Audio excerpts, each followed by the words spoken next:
So right now you're seeing the screen on my iPad. I'm gonna be using this device for my Notion tour. So I press either the widget or the Notion app to access my spread. And this is what my template looks like. So the name of my spread is Shea's Space, but since I'm using the duplicate, it's named Shea's Template. And at the bottom of it is a quote that I really like, which says, if you know you can do better, then do better.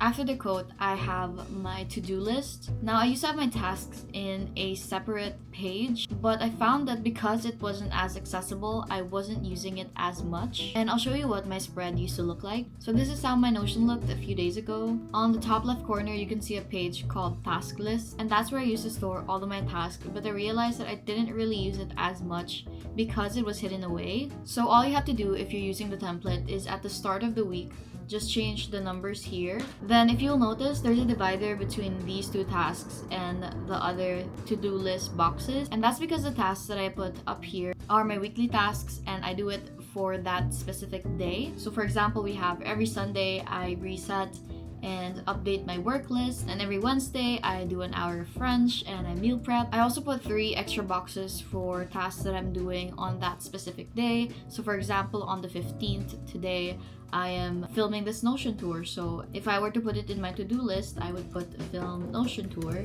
and once I'm done, I just press check. So we're done with the first part. Moving on to the second half of my main page, I have my calendar, and on the side are my other pages. Again, my calendar used to be inside a separate page, but I realized that I don't use it as much because it's hidden away. So on this calendar, it's actually blank because I already created a new calendar for you guys, but you can just put whatever here. I usually put birthdays and certain important tasks. Here on the left side, I have a picture of my dog. Feel free to change that with whatever you want. And then I have 8 more spreads, which we're going to get into. So I divided my pages into 4 categories. We have pillars, which are my essentials, health, content, and others. So starting off with pillars, I have Restart.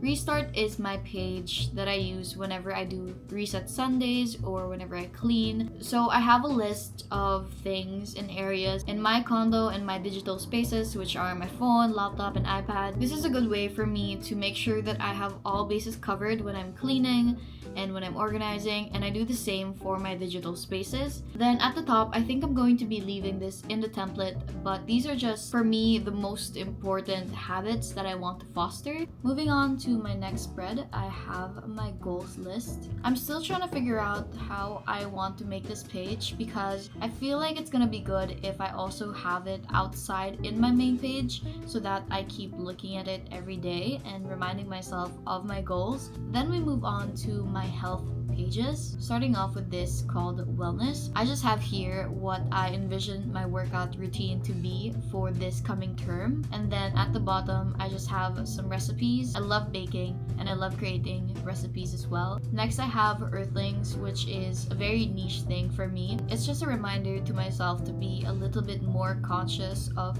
how I spend my days on Earth, I guess. And at the bottom I have a list of places that I would like to travel or visit again. If you press, let's see, for example, Boracay, I have some lists of activities that I would like to do when I'm there. Then we have content, which if you guys are not creating content, then you could change this into whatever other templates that you want. I'm gonna blur this because I find it private, but this is where I keep all of the lyrics whenever I make any. Same goes for creating videos. I just input here whatever ideas that I have and I get back to them when it's time to film. To be honest, when it comes to my hobbies, I've been putting them in the back burner because of the amount of readings and academics that I have to do on a daily basis.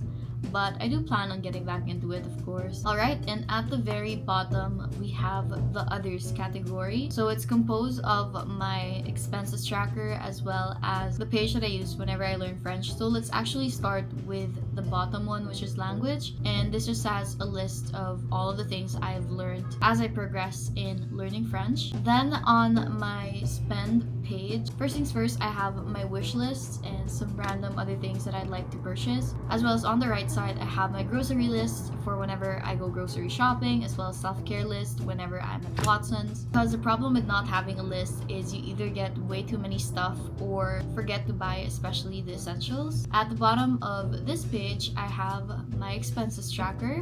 As you can see, they're all X'd out because this is a template. On the left side, I have my finances log. I've been doing this finance tracker since 2021, and I just decided to keep them so that I can compare my spendings from last year to this year.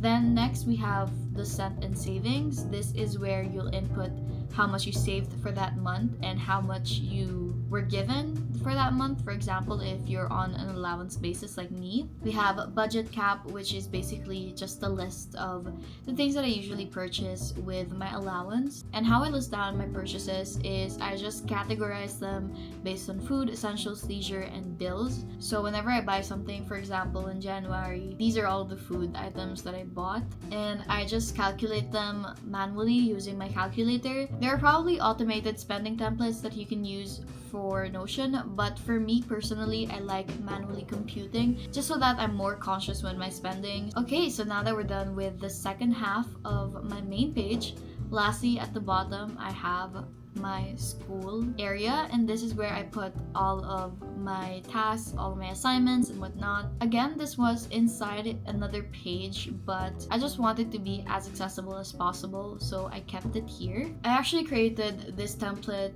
way back during my first day of school in college. If you guys watch my first day of freshman year video, then you'll know where this template is from, and I've been using it ever since. But at the top, I just have my school as well as my year. I'm currently a senior already, and my course, which is BS Legal Management. Then I have my schedule for the term, so I have all of my courses there, the days and time for those courses, and I also have my section and locations for the classrooms, but I removed that for privacy purposes. Then at the very bottom is where I put my tasks. I try to update this every single day, and whenever I'd update my school to-do list, I just change the date here at the top just so that I know when the last time was that I updated this list. And on the right side, I just have my college to-do list archive, which has a list of everything, all of the steps I took in order to get to where I am right now. So this is what it looks like inside. So for example, for when I enrolled in college, it was apparently September 13 was the deadline,